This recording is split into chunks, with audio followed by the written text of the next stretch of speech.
Diana, Verónica y Tony, la entrevista se sube todos los días a 360podcast.sb, el primer hub de podcast en El Salvador. O puedes volver a escucharla por Spotify, Google Podcast, Apple Podcast, Amazon Music o TuneIn. Dale clic a la campanita para que recibas la notificación. Este día, en el Corre de la Mañana, le damos la bienvenida a... Dice que se va a quedar con nosotros un poquito más tardecito de lo normal, ¿verdad?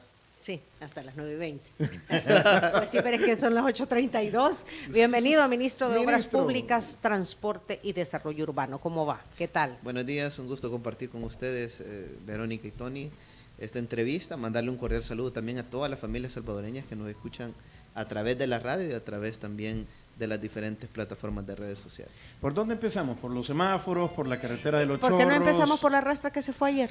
Ah, bueno, ¿cómo ¿Qué quedaron al fin con los horarios de las rastras después de aquel aparatoso y fatal accidente? Porque estaban en conversaciones y el ministerio que usted preside es el que se encarga de todo eso. Ajá, y hay reglamentación, pero no se hace cumplir, aparentemente. No se ha hecho cumplir, ministro.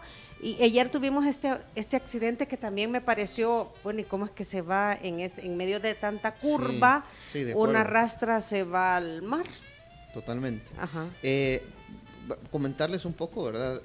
Normalmente los horarios de restricción de la carga son en los horarios de mayor flujo vehicular, más o menos entre las 5 de la mañana hasta las 8:30, 9 de la mañana en algunos sitios, ¿verdad? Esto depende del sector donde se encuentre. Principalmente en los ingresos del área metropolitana se evita que a las 5 de la mañana hasta las 9 de la mañana se ingrese carga, y también por la tarde, de 4 de la tarde a eso de las 10 de la noche aproximadamente. Ese es más o menos como el horario de circulación. En el caso de los próceres, lo que sucedió fue, también hay que mencionar, ¿verdad?, que el tráfico también ha cambiado desde el ingreso de los estudiantes, las diferentes clases. Si uno se recuerda un poco cómo era el tráfico ahí por el 20 de enero, incluso días antes, o el año pasado, era un poco menos complicado que el tráfico que tenemos ahora. Es decir, era como la 1 de la tarde más o menos que se dio el accidente, es decir, era un horario no considerado como hora pico, ¿verdad?, normalmente. O sea, lo que usted nos dice es que estaba la rastra permitido, estaba digamos, circulando en horario normal. En horario, exacto, en el horario que podía circular. Pero ahora en nuestro país pues es más complicado, ¿verdad? Es decir, casi que a toda hora tenemos un flujo vehicular bastante complicado. Y además ese sector pues es de una carga vehicular importante, ¿verdad? La vez pasada, después del accidente, hablamos con Raúl Alfaro, presidente de ASTIC, y él nos decía que para él es una conjunción de un montón de factores que tiene que ver con que los importadores y exportadores saben que están mandando carga o estos vehículos pesados con sobrecarga. Que los contenedores están sobrecargados. Para evitarse dinero, que también las básculas no funcionan, que los transportistas ya saben los horarios donde ni el de la báscula, porque el de la báscula ya se fue. Que por eso transitan de noche, por ejemplo. Y un montón de cosas que están como mal. Mal estado de las unidades, o sea, muchas cosas generan estos accidentes. Sí, no, de acuerdo. Ahorita tal vez para comentar, digamos, más o menos cómo está, y también hay otras medidas pues adicionales que nosotros vamos a tomar y otras que ya se están tomando en cuenta, ¿verdad? Por ejemplo, para las vacaciones no permitimos que este transporte de carga hasta el 9 de abril de este mes no podía circular desde las 5 de la mañana hasta las 10 de la noche en carretera al Puerto de la Libertad y tampoco en la carretera litoral. Lamentablemente ayer pues las restricciones llegaban hasta el día 9, justamente un día después de que terminan las restricciones. A partir del día de ayer, lunes, pues se va la rastra en el acantilado, ¿verdad? Ahí por el túnel 4 de la litoral. ¿Qué fue lo que sucedió? Pues según lo que hemos revisado, pues se le fueron los frenos a la persona que estaba conduciendo la rastra. El conductor se alcanzó a salir del vehículo, y pues la rastra únicamente pues cayó, ¿verdad? Y solo se registraron daños materiales, ¿verdad?, de todo lo que transportaba. Pero el conductor pues está a salvo, no tiene mayor lesión, ¿verdad? fue atendido por parte de todo el sistema de protección civil, y pues son los- cosas que lamentablemente sucedieron, pero que pues eso indica que hay que tener una mayor cantidad de controles. Y ahí es donde quiero mencionar algunas cosas que nosotros pues ya tenemos contratadas, que muy pronto las vamos a empezar a implementar, y hay otras cosas pues que hemos llegado también a acuerdos con los empresarios del transporte de carga para poderlo implementar en nuestro país. No sé si tú te recuerdas, pero y yo creo que muchas personas en nuestro país tal vez no, porque normalmente pues a veces las cosas se olvidan bastante rápido, pero el transporte de carga siempre ha sido un sector bastante complejo, bastante complicado en nuestro país. Es más, antes cerraban las fronteras a cada rato, pues, ¿verdad? Cuando nosotros llegamos al gobierno en el 2019, yo me recuerdo los primeros días, nos querían cerrar las fronteras por el estado de la calle. Nosotros decíamos, bueno, pero si es que acabamos de llegar, ¿verdad? Teníamos como una semana más o menos de estar en el gobierno. Y fue en La Echadura, por ejemplo, en ese caso. Gracias a Dios que ahora se ha reconstruido la carretera de La Echadura, la de las Chinamas, la del Poy, la del Amatillo, etcétera, ¿verdad? Es decir, ya tenemos al menos la conectividad con nuestros países vecinos en mejores condiciones. ¿Que hay más que hacer? Sí, hay muchísimo más que hacer, ¿verdad? Pero bueno, lo que quiero decir con esto es que de alguna manera se han resistido en el tiempo pues a diferentes controles, ¿verdad? Revisiones técnicas vehiculares, otro tipo de controles en términos de pesaje, entre otros. Y esto es lo que normalmente, pues así como en el transporte público, de igual manera en el transporte de carga ha hecho la situación un poco más compleja. Ahora bien, hemos llegado a acuerdos con los empresarios del transporte de carga para comenzar a implementar revisiones técnicas vehiculares en cada una de las unidades. Es más, nosotros hablábamos con ellos y ellos nos mencionaban que necesitaban al menos un mes para poder, con un mes de anticipación, para poder empezar ya con este tipo de implementación. Nosotros ahorita estamos terminando de revisar la parte administrativa. ¿Por qué? Porque junto con Sertracen pues se va a hacer una implementación en el hecho de que va a llegar un punto que si no se hace la revisión técnica vehicular en el transporte de carga, pues no se va a poder renovar o refrendar la tarjeta de circulación, ¿verdad?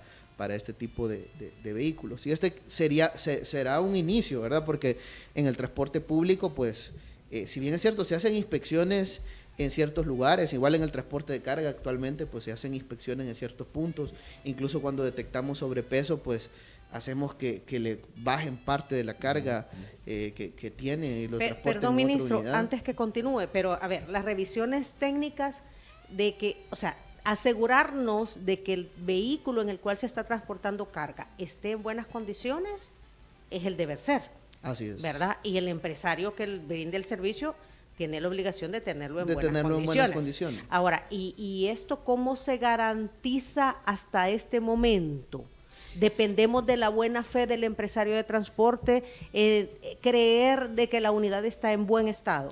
Sí, nunca se implementaron las revisiones técnicas vehiculares, ¿verdad? En nuestro país, eso hay que mencionarlo. Es decir, digamos, si hay revisiones técnicas vehiculares no era para el 100% de las unidades, sino que era únicamente de manera esporádica en ciertos sectores, ¿verdad? Y antes no era ninguna. Nosotros empezamos con implementación a través de diferentes puntos de control, y ahí pues se le revisan las llantas, se le revisan el estado del motor, entre otro tipo de cosas. Una revisión un poco más aleatoria. Exacto, Ajá. aleatoria, ¿verdad? Entonces, pero ahora queremos hacer una revisión más formal al 100% de las unidades. Mencionar con el transporte de caña ya se está implementando. De hecho, el 100% de las unidades del transporte que llevan caña de azúcar a diferentes partes de nuestro país, pues ya tienen revisiones técnicas vehiculares que han sido desarrolladas por parte del Viceministerio de Transporte. Pero la rastra de ayer no es cañera, pues. La rastra de ayer creo que no es cañera. Yo le veo contenedor, fíjate aquí en esa ok. imagen. Tenía un contenedor. Okay. Ajá. Sí. Es que había leído en algún lugar que como que atraer caña. No era cañera. Uh-huh. Esto lo está garantizando, esta Ahora, revisión la está garantizando el Ministerio de Obras Públicas. Esta la está, exacto, Okay. el Ministerio de Obras Públicas, Uh-huh. Directamente, ¿verdad? Entonces, al menos con esta parte del transporte de carga, digamos, ya se inició. Ahora vamos con el resto, ¿verdad? Con todos aquellos que transportan materias primas y otro tipo de productos a diferentes partes de nuestro país. Y lo importante es que ya llegamos a un acuerdo también con ellos, porque, es decir, también había que verlo con ellos para poder ver los tiempos de inicio, entre otro tipo de cosas, y pues esperaríamos nosotros que en un plazo no mayor de 3 meses ya estemos desarrollando todas las revisiones vehiculares. Porque digo en un plazo no mayor de 3 meses, porque tenemos que expandir los talleres que tenemos, mejorarlos, no solo los que se implementan del Viceministerio de Transporte, porque incluso vamos a poner talleres propios y nuevos nosotros, sino que también de empresas privadas que se quieran sumar a talleres, que se quieran sumar a poder realizar diferentes inspecciones, ¿verdad? Este tipo de revisiones técnicas, claro, garantizando siempre controles de calidad, entre otro tipo de cosas. ¿Y por qué digo esto? Porque tenemos que fortalecer los controles. He sabido a lo largo del tiempo que puede ser que más de alguno quiera sobornar o hacer algún tipo de cosas, ¿verdad? Para no pasar la revisión técnica vehicular, y queremos de alguna manera poder reducir este hecho. Entonces vamos a hacer varias cosas, ¿verdad? Incluso para nosotros mismos vamos a tratar de contratar una empresa que supervise que se estén haciendo las cosas de manera correcta, por un lado, ¿verdad? Y por otro lado, también para las empresas va a haber inspección de parte de nosotros, inspección de parte de empresas y controles de calidad para poder garantizar que no hayan sobornos y que las cosas se hagan de la manera correcta en este ¿Cada caso. cuánto van a hacer esas revisiones que tendrán que tener estas unidades? Este año vamos a comenzar con una, pero la idea es que tengamos 2 revisiones por año. Bueno, 8:43 por el tiempo para avanzar. Creo que la gente está, y lo habíamos dicho, muy pendientes de cómo van a administrar la construcción y ampliación del tema de los chorros. Porque se adjudicó ya la construcción de la carretera a una empresa coreana. Son $372 millones y el 100% de la mano de obra será salvadoreña, entiendo yo. Son 3 tramos, ¿verdad? Son 3 tramos que se sacó una licitación con un solo paquete en realidad, ¿verdad? Es decir, lo que sucede es lo siguiente, nosotros teníamos que conseguir los recursos para cerca de $410 millones fueron los que se han financiado. Claro, no significa que se van a gastar los $410 millones, ¿verdad? Únicamente se paga al final lo que se desembolsa de la cantidad de recursos. Pero normalmente los bancos pues te tienen que financiar un monto mayor porque en el tiempo la inflación o cualquier tipo de cambios que pueden haber en algún proyecto, entonces tienen que tener al menos imprevistos por cualquier... Un margen de maniobra. Exacto, exacto. Y las entidades bancarias pues necesitan garantizar que la obra esté completa y finalizada, ¿verdad? Para poder prestar los recursos. En este caso, pues, nosotros trabajamos con el BESIE y con el Banco de Corea, con Korea Exim Bank, quien nos ha dado este financiamiento, con una tasa de 0.15% de interés, 10 años de gracia para comenzar a pagar, es decir, en 10 años no se va a pagar ni un centavo, y después de los 10 años se tienen 40 años de plazo para poder pagar esta deuda, y a una tasa, es una tasa no 0.15% como otros financiamientos, más LIBOR o más la variación en los años, no, es una tasa fija para los 40 años, es decir... O sea, es bien noble, el préstamo es bien noble. Exacto, de hecho es el préstamo que nuestro país tiene en este momento con las mejores condiciones, ¿verdad? Incluso la inflación en el tiempo es más alta que la misma tasa de interés que se está dando en el crédito. Sí, porque de aquí a 50 años a saber cómo, porque son los primeros 10 años de gracia y luego 40 años para pagarlo. Exacto. Entonces, al final es más cara la inflación incluso, ¿verdad? Es casi que, lo que pasa es que los bancos de diferentes países desarrollados lo que hacen es para poder de alguna manera apoyar a diferentes países, dan créditos concesionales, le llaman ellos, pero sí hay requisitos, ¿verdad? ¿Cuáles son esos requisitos? Que la mayor parte de los componentes sean de las empresas de esos países. En este caso, pues el requisito era que participaran empresas coreanas y si participaban en asocios con otras empresas, pues la mayor participación, al menos 51% de las acciones o de la participación de las empresas fuera coreana. Ese era como el requisito. Es que es una empresa constructora coreana. Por eso es que, exacto, ¿verdad? Es decir, participaron empresas coreanas, bueno, tenemos dos partes, ¿verdad? La construcción y la supervisión.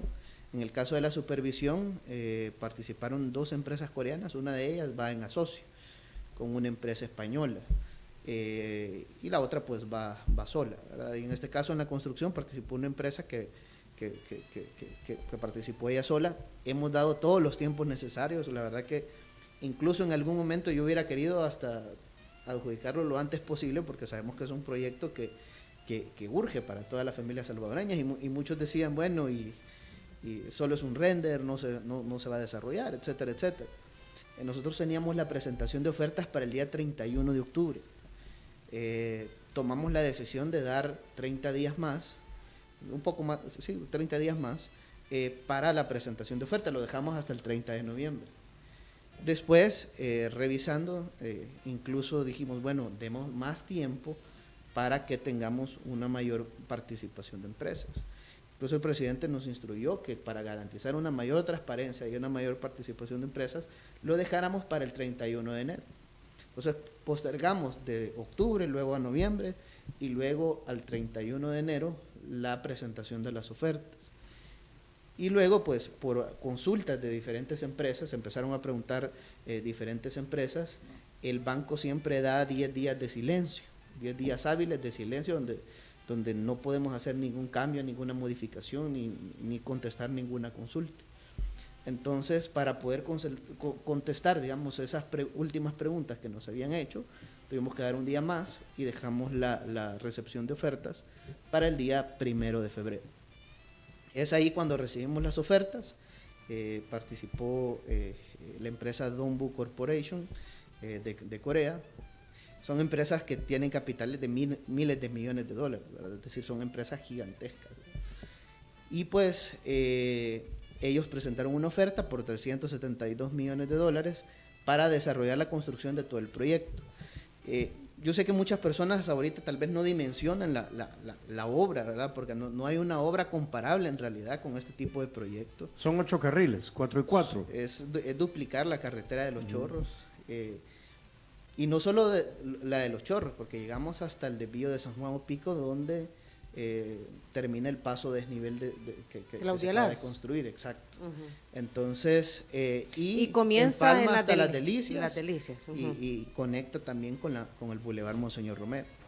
De hecho, lleva una serie de obras enormes, ¿verdad? Es decir, es una obra, van a tener que estar más de 5,000 trabajadores realizando este proyecto todos los días, trabajando en todas las partes, ¿verdad? Todos los sectores. O sea, habrá varios frentes de trabajo. Habrán una increíble cantidad de frentes de trabajo. 2 ampliaciones, o sea, de Las Delicias al viaducto, la construcción del viaducto y después del viaducto a Opico. A Opico, que también es ampliación, ¿verdad? Ampliación. Y ahí en el poliedro pues se hacen una serie de intercambiadores y de obras de paso gigantes también para garantizar los flujos vehiculares. Ahí sabemos que es una zona bastante complicada, de alto flujo vehicular, porque vienen todos los de Sonsonate, los de Santa Ana, Huachapán, los que vienen de San Salvador, etc. Es que la gente que vive en las colonias de allá de Lourdes están así como, vaya, y les decimos, bueno, si no se ahogaron en lo hondo, no se ahoguen en lo pachito, porque ya después de esto debería quedar solucionado el problema. Sí. ¿A cuántos años? Ajá, cabal. Sí, bueno. La realidad es que nosotros a un inicio pues habíamos hecho un diseño conceptual del proyecto.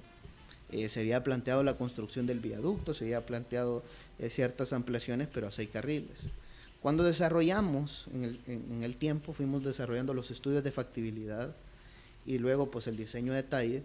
Dentro de los estudios pues determinamos que en un plazo de cerca de 20 años, si era 6 carriles, pues la carretera iba a tener un vencimiento, ¿verdad? Entonces, por eso fue que se tomó la decisión de ampliarla a 8 carriles, porque de esta manera, al menos según los datos y los estudios de factibilidad, al menos en 50, 60 años, pues no deberíamos de tener inconvenientes con el tráfico vehicular en ese sector, al menos mantener un nivel de servicio considerable. Claro, ¿verdad? Siempre se pueden dar inconvenientes en cualquier carretera, como un accidente que tape carriles, Claro, ¿verdad? claro. De alguna manera, es decir, inconvenientes siempre pueden existir, pero de alguna manera se está garantizando que sí el tránsito pues sea bastante fluido en el tiempo, ¿verdad? Entonces, por eso se tomó la decisión a 8 carriles, si bien es cierto, no es el mismo costo también de 6 carriles a 8 carriles, pero lo importante es que es una obra que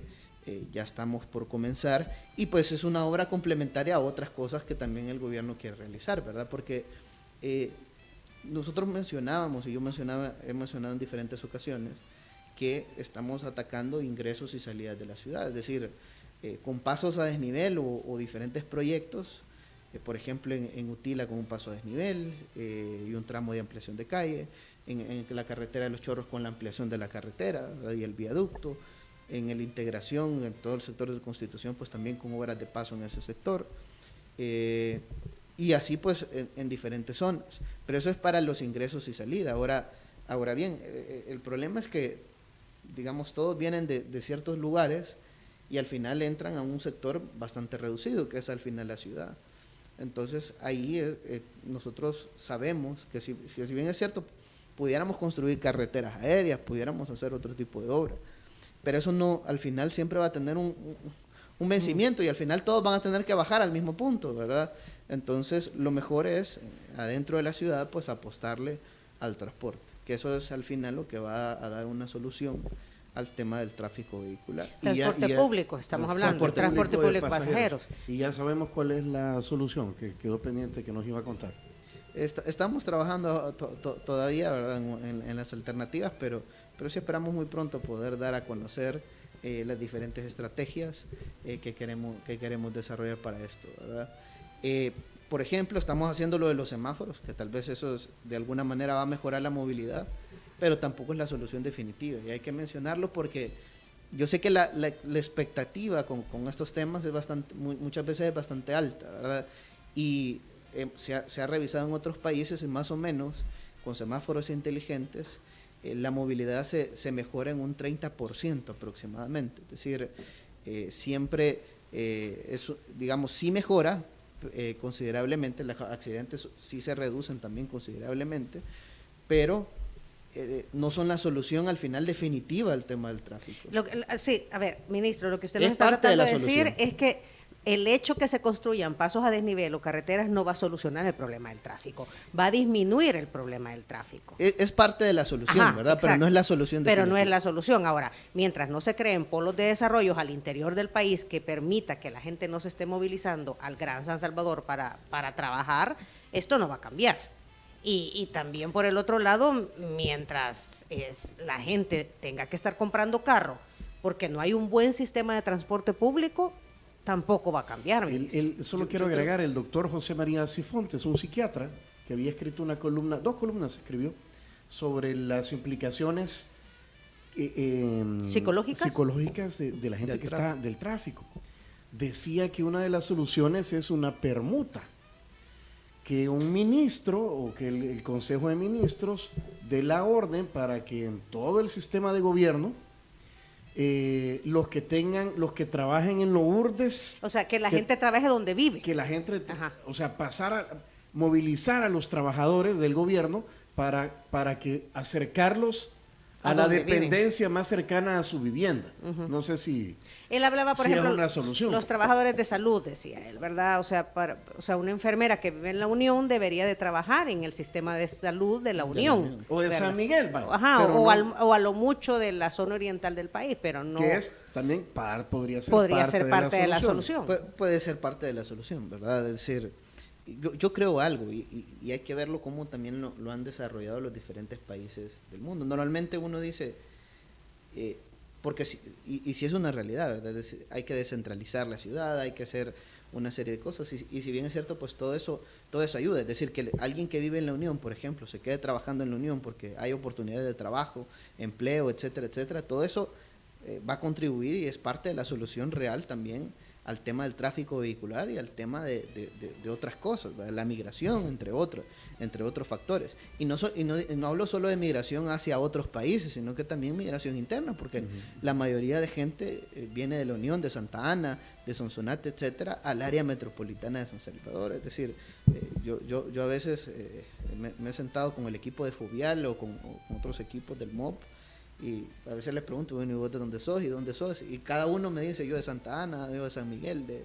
decir, cada uno, y uno se va dando cuenta, todas las personas vienen de diferentes partes, ¿verdad? ¿Y por qué vienen al área metropolitana? Porque aquí es donde hay más oportunidades de empleo que en otros países, históricamente, que en otras partes, en otras partes del país. de San Salvador, del Salvador. Entonces, es una realidad. Ahora bien, también hay un tema, ¿verdad? Y es que en la parte de vivienda y desarrollo urbano, pues también hay que apostarle al tema de construir de manera vertical, ¿verdad? Es decir, de alguna manera, si bien es cierto, hay empresas que están construyendo en nuestro país, pero pues digamos el costo, digamos. Pues sí, pero no son viviendas de exacto, acceso para las grandes exacto, mayorías. Ajá. Exacto. Entonces no resuelven. El tema de invertir en la parte de vivienda, pero que sea de interés social, creo que es importante porque de alguna manera, es decir, si movemos, por ejemplo, el centro de gobierno a otro punto, igual la gente se va a tener que mover al otro punto y va a venir de otro lugar hacia ese lugar, y al final siempre vamos a tener un movimiento de bastantes kilómetros. Yo he revisado otros países, por ejemplo, en Barcelona, en España, de acuerdo a estadísticas, la gente ahí recorre cerca de 15 kilómetros en promedio. Y acá, cada 7 kilómetros hay supermercados, hay espacios públicos, restaurantes, etcétera. Es decir, incluso la gente puede hacer varias actividades caminando. En El Salvador, alguien que vive en Lourdes, por ejemplo, tiene que recorrer casi 40 kilómetros, solo de ida, sin contar el regreso, pues. Entonces, es decir, tenemos mucha gente que vive tan lejos y tiene que movilizarse y desplazarse hacia el área metropolitana de San Salvador a llegar al mismo punto. Si la gente estuviera un poco más cerca, pudiera utilizar otros mecanismos de transporte, movilizarse de otra forma, claro, ¿verdad? Eso implicaría también aunado con el mejoramiento del sistema de transporte, accesos peatonales, etcétera, ¿verdad? Pero si todo estuviera más cerca, pues hubiera más facilidad para la gente en lugar de moverse en su vehículo particular, ¿verdad? Pues sí, entonces, se podría y hacer hacer a pie, más recorridos. O en el transporte público, ¿verdad? Mire, volviendo al tema, aquí están preguntando, Vladimir Lobato dice, él está en Calgary, en Canadá. Muchas felicidades por la construcción de la carretera. ¿Han considerado controlar y mejorar la planificación de nuevos proyectos de vivienda en esa zona? Es que hay que decir, ¿verdad?, que en Lourdes hay un desarrollo de colonias considerable, y eso ha hecho también que el tráfico aumente. Sí, que el tráfico aumente. Exacto. Son ciudades dormitorio. Sí, son ciudades dormitorias. Y así como se convirtió Soyapango también, pues, ¿verdad?, en una ciudad dormitorio. Así como Soyapango, así como Apopa, así como diferentes sectores, ¿verdad? Que Saltepec se está convirtiendo O también Pico, toda esta zona, todo ¿verdad? ese sector. Sí, lo que pasa es que, digamos, eso es un tema que no lo trabajamos directamente desde el Ministerio de Obras Públicas, sino que a través del Ministerio de Vivienda. Por ejemplo, en la parte de Zacacoyo, en todo el sector de Zacacoyo, recientemente se aprobó en la Asamblea Legislativa, antes de salir de vacaciones, un decreto para poder garantizar que todo ese sector pues no hayan construcciones habitacionales, es decir, que ese sector pueda seguir siendo utilizado, porque es un sector altamente agrícola, para el tema agrícola. ¿Por qué? Porque se construyó un bypass, que es el Claudia Lars, y al final si lo llenamos de espacios habitacionales, después ya no va a ser un bypass, pues, es decir, va a ser así como cualquier carretera donde diferentes personas viven y va a reducir pues el tráfico, el tránsito vehicular de la población. Claro, ¿verdad? Hay otras regulaciones que se quieren hacer también en toda esta parte donde se va a construir la carretera, ¿verdad? Para poder evitar este tipo de cosas. Ahora bien, lo que mencionaba, y creo que eso sí es lo más importante, es decir, garantizar también espacios de interés social en el área metropolitana, ¿verdad? Que creo que eso es algo muy, muy importante para la reducción del tráfico vehicular mismo en diferentes sectores. ¿Por qué? Porque muchas personas pues están demasiado lejos y tienen que recorrer varios kilómetros para poder llegar a un punto. Claro, digamos, esa solución también depende del mejoramiento del transporte, ¿verdad? Porque, es decir, si toda la gente está más cerca, pero si al final todos vamos a usar nuestro carro, al final...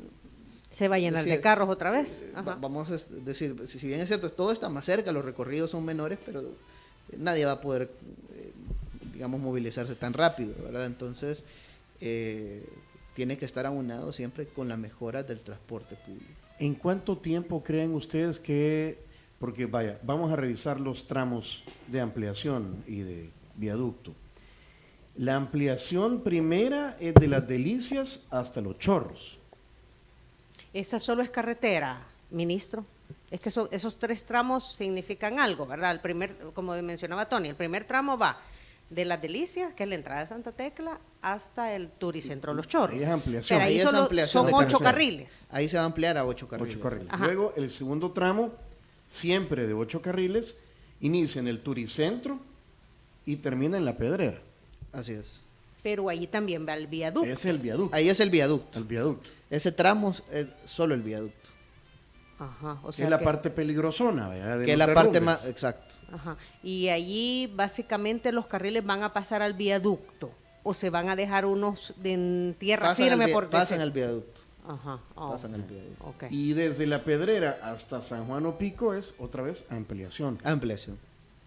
Ampliación. ¿Cuánto tiempo va Y lleva todo? una serie de obras de paso en el camino, ¿verdad? Retornos, entre otro tipo, incorporaciones, porque es una calle de 4 carriles, no pueden ser retornos como los que normalmente pues vemos en carreteras, no lleva redondeles, sino que solo lleva una serie de obras elevadas para poder evitar accidentes, ¿verdad? Porque en una calle de 4 carriles y que terminen en un redondel, primero que podemos generar embudos, Sí. Y segundo pues que también accidentes. Algo como las salidas de la Monseñor Romero pueden ser. Exacto. Ya que mencionó redondeles, ¿es cierto que van a poner semáforos en redondeles? Estamos analizando, ¿verdad? Estamos analizando, pero sí hay una posibilidad en algunos casos. Lo que sucede es que hay muchas personas que a veces no saben Circundar un redondel. Exacto. Entonces, vamos a verlo, claro, ¿verdad? Vamos a hacer una prueba piloto. Estamos analizando de ver dónde la vamos a desarrollar, pero con semáforos inteligentes. Es decir, eso significa que a pesar que, porque muchas personas a veces se preocupan porque a veces van a hacer el tráfico más complicado, ¿verdad? De hecho, ya hay, entre comillas, semáforos humanos en algunas horas del día porque los gestores paran el redondel. Porque los gestores paran el Ajá, redondel. ajá. Sí, exacto. Es más que todo hacer justamente esa función, ¿verdad? Que garantizar donde haya una mayor afluencia vehicular, una mayor cantidad de tiempo para la incorporación al redondel y generar reducción. Fluidez. ¿verdad? Sí, como en el paso multinivel Naciones Unidas, por ejemplo, que en la mañanita están los gestores de tráfico. Exacto. En algún momento paran el tráfico en el redondel. Así es. Ajá. Ahora va a ser el semáforo para garantizar y va a dejar más tiempo para que pasen donde haya una mayor afluencia vehicular. Ok. Regresando al tema En la de los- mañana va de un sentido y en la tarde va en el otro el sentido. sentido contrario. Regresando al tema de los chorros, ministro, lo que se anunció es la adjudicación de la obra. Ya La usted, adjudicación. ¿verdad? Ya usted explicó que un banco de Corea es el que está dando el préstamo. Una parte, ¿y el BESI qué tiene que ver? Está dando otra el BESI parte. está dando otra parte del financiamiento, ¿verdad? En menor proporción, pero sí ellos también están apoyando el financiamiento. Ok, porque son 410 millones del Banco de Corea. Entre los dos. Entre los dos. Pero más del 50% es del Banco de Corea. Ok. Y el compromiso, pues, como usted lo mencionaba, es que se contraten empresas coreanas, lo cual no es nuevo en nuestro país también, Sí, ¿verdad? o una participación en un asocio de al menos un 51%. ¿verdad? Ese Ajá. era como parte del requisito, es decir, sí podían entrar empresas salvadoreñas asociadas, ¿verdad? Pero sí siempre tenía que haber un componente coreano de al menos un 51%. Y me imagino de participación. que esta empresa que ganó entonces cumple con ese 51% de componente coreano y habrán subcontrataciones de empresas locales. Exacto, eso es básicamente lo que ellos han declarado, ¿verdad? En su oferta, que van subcontratar pues en empresas salvadoreñas para el desarrollo también de la obra. Obviamente pues supervisado, administrado por ellos. Y bajo la tutela de. Para garantizar controles de calidad, y no solo va a estar la empresa constructora, sino que empresa supervisora, el BCIE, el Banco de Corea. Y la empresa supervisora también es coreana, 51%. Ahorita sí. Hay 2 empresas que están participando, todavía no se ha adjudicado esa parte, estamos ya por la última etapa de la supervisión. Son 2 empresas, una es un consorcio entre una empresa coreana y una empresa española, el 51% de participación es de la empresa coreana y el 49% pues es de la empresa española. Y la otra pues es una empresa coreana que está participando sola, ¿verdad? Entonces, ahorita lo que pasa es que en la supervisión el banco nos pedía 2 etapas de evaluación. La primera, abrir el sobre de la parte técnica y financiera de las empresas, hacer una evaluación solo de esa parte. Ellos tenían que darnos una objeción para poder pasar a la siguiente etapa, que era la apertura ya de la oferta económica de las empresas. Entonces, ahorita de hecho ya mandamos a no objeción en la parte técnica y financiera, y legal también, porque va la parte legal de las empresas. Y solo estamos esperando la no objeción, que tendría que estar esta semana, para luego invitar a las empresas a abrir el sobre económico. Luego que abramos el sobre económico, como las 2 pasan, ¿verdad? Ahí vamos a ver quién tiene el mejor precio, ¿verdad? De las 2 empresas. ¿Y cuándo se empieza? Las 2 empresas cumplen, ¿verdad? Y por eso están pasando llegado a esa etapa. Ministro, ¿cuándo se piensa comenzar los trabajos de intervención en la zona? Nosotros el día jueves vamos a tener una reunión con la empresa, pero la idea es que pues a finales de este mes empiece a trasladar la mayor cantidad de máquinas, equipos, y por tarde pues que el próximo mes ya empecemos con algunas actividades, ¿verdad? Claro, como es una obra gigantesca, ¿verdad? Digamos ya los trabajos masivos como tal van a estar a mediados de año. No significa que antes no se empieza, ¿verdad? Sí se van a empezar con actividades, pero normalmente pues las empresas empiezan con topografía, algunas excavaciones, algunas actividades preliminares. Se comienza a ver movimiento en la zona. Exacto, empiezan a trabajar con algunas máquinas, pero digamos ya de manera masiva en todos los sectores, pues considero que a mediados de año. Pero eso sucede en todas las obras, es decir, muchas veces las personas no se percatan. Lo mismo pasó en Utila, lo mismo pasó, es decir, en todos los lugares se empiezan con algunas actividades que digamos tienen una menor visibilidad, pero posteriormente pues ya vienen las obras. 5,000 trabajadores trabajando al día y noche. Así es, va a ser trabajo 24 horas, ¿verdad? Es decir, van a haber varias jornadas de trabajo hasta la madrugada. Ministro, le tengo que hacer la pregunta porque no ha pasado en este gobierno, pero sí en gobiernos anteriores, donde ya empresas de otros países desaparecieron. Me acuerdo, Astaldi se llamaba una, ¿no? Sí. Y hemos tenido problemas como país por esas situaciones. No es que han desaparecido, sino que han tenido problemas con la ley. Obra, no sé qué. La cosa es que ya dejan aventado todo. O en el CITRAMS, me acuerdo también, ministro, que eran 3 tramos, ¿te recordás? Una mexicana, una de no sé dónde y otra local, y al final terminó la salvadoreña finalizando las obras que los otros dejaron inconclusas. ¿Qué garantiza que no nos pase? Sí, bueno, hay varias cosas, ¿verdad? Que de alguna manera se han hecho para poder garantizar que no llegue a suceder eso, ¿verdad? Primero es que ya no están los funcionarios que estaban en ese momento. Eso es lo primero, ¿verdad? Porque es decir, más allá de buscar una empresa, lo que buscaban era cómo beneficiarse. Pero en segundo lugar, también con el Banco de Corea y con el BCE, pues hay diferentes criterios para que una empresa pueda participar. Es decir, ellos no dejan entrar a cualquier empresa a los procesos de licitación. ¿Por qué digo esto? Porque tienen un área donde revisan una serie de cosas, historial, experiencia en diferentes lugares, y si la empresa pues no tiene experiencia o no tiene la experiencia suficiente, pues ellos mismos las descartan con los criterios de evaluación. Entonces, porque en el caso de la supervisión, por ejemplo, hicimos primero una muestra de interés de las diferentes empresas, hicimos como una precalificación prácticamente, y digamos ahí se iban seleccionando las empresas que podían pasar a la siguiente etapa. Y esto es de acuerdo a los criterios del Banco de Corea, de acuerdo al BESIE y de acuerdo pues a criterios técnicos de cumplimiento del mismo proyecto, porque no podía entrar cualquier empresa.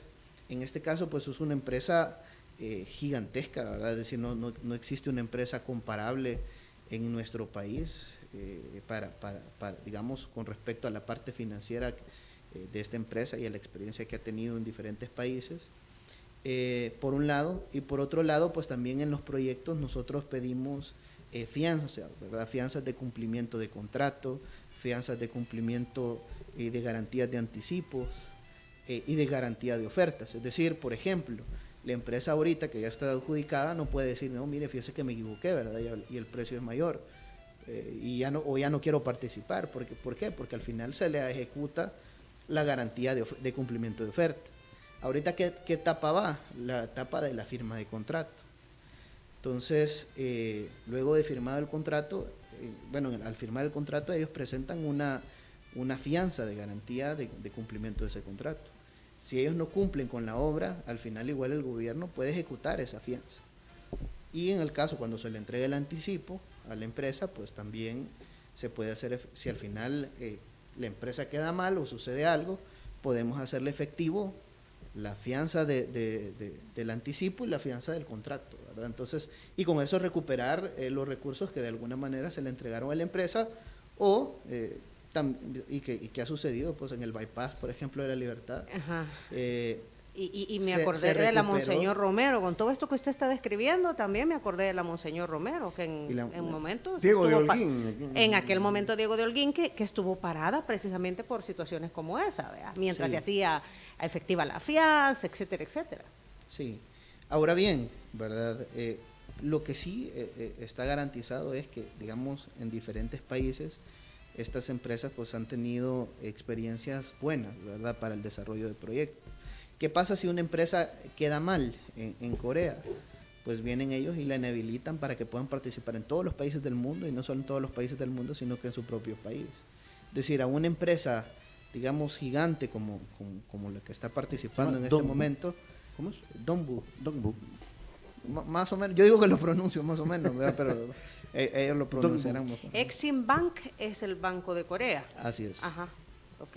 Entonces, al final, pues, ellos tienen un riesgo, ¿verdad? El riesgo que se les cobren las garantías, el riesgo de quedar mal y no poder volver a participar a nivel internacional, y el riesgo de no participar tampoco en procesos en su país, ¿verdad? Entonces, es decir, eso a una empresa tan grande, pues lo llevaría a una situación bastante crítica. No se la adjudicaría, o sea, no le diera el financiamiento a este banco. Dongbu Corporation, dice aquí, que es la empresa. Hay un montón de inquietudes de los radioescuchas, ministro, y nos quedan 6 minutos.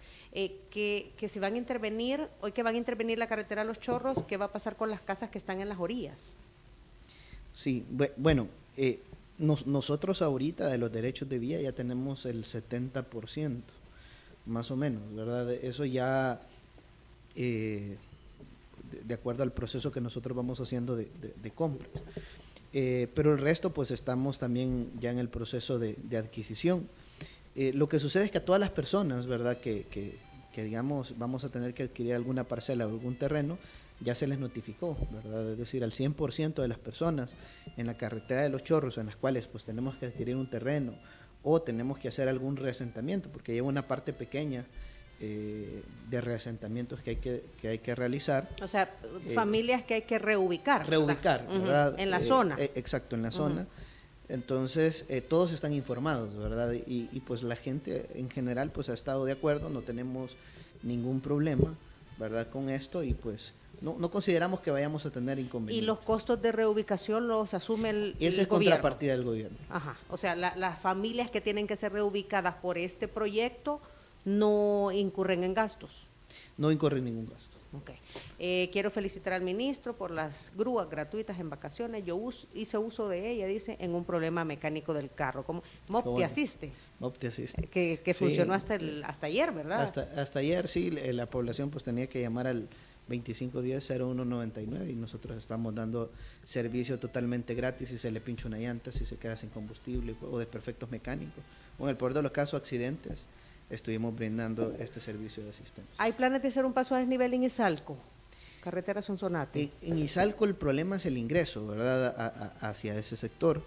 Lo que nosotros ahorita hemos considerado es cerrar algunas incorporaciones y hacer una especie de retornos, así como los que se hicieron los que se tienen en toda carretera al Puerto de la Libertad, que son retornos que de alguna manera garantiza que las personas puedan ingresar hacia Vía del Mar o que puedan ir a Nuevo Cucatlán o hacia otros sectores, ¿verdad? Hay en toda la carretera al Puerto de la Libertad, hay carriles adicionales, es decir, siempre se tienen los 2 carriles para ir hacia las playas de la Libertad y hay un carril de retorno, ¿verdad? Entonces, queremos garantizar algunas acciones así que son un poco más económicas y que al final también resuelven parte de la problemática, porque sucede en San Julián, por ejemplo, que ahí el problema es que muchos se quieren atravesar los 4 carriles de la calle.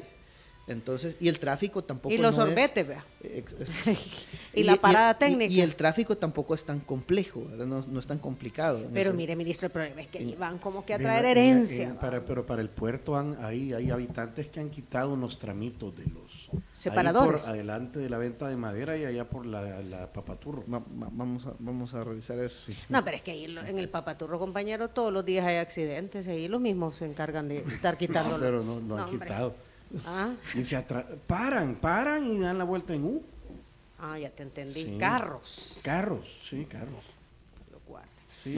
Vamos a verificar eso porque es un giro no permitido que puede generar accidentes. Entonces, pero lo que quiero decir es, por ejemplo, en San Julián, en Izalco, en otros sectores, pues lo que hay que hacer es cerrar esa incorporación y habilitar un retorno. Claro, eso conlleva así una obra que hay que ejecutar, pero es una obra que más o menos nosotros hemos estimado en costos de $300,000, $600,000 aproximadamente.